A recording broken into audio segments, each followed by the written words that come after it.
Hey, I'm with Steven Schumacher, amazing software developer, one of our senior leaders in the company, and we're chatting about characteristics that make great software developers. Steven, what's another great characteristic that we love? One of the most important characteristics that great software developers have is the pursuit of excellence, right?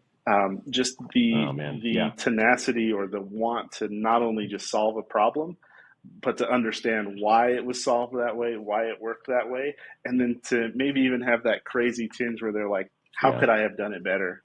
And for the next time I have to do that, or I did this so cool that I want to go show my colleagues, like, look how cool this is. Never have to struggle with this problem again or this concept again because I helped solve like the hard right way to approach it. I think yeah, that's just such a valuable thing that software developers can do, right? I want to improve, I want to do it the right way. I want to spend some of my own time figuring out yeah, how to do it the right way.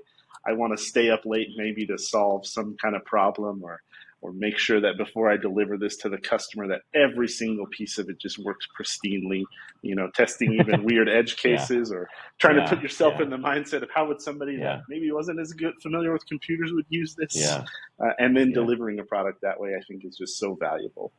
Yeah, you're so right. That passion where it's like, hey, maybe we got it across the line, but I know this could be better. I know that this could have it just didn't feel as smooth as I know it could be. I'm going to go figure out how to make it really smooth to where everybody who sees it is like, oh man, that is cool.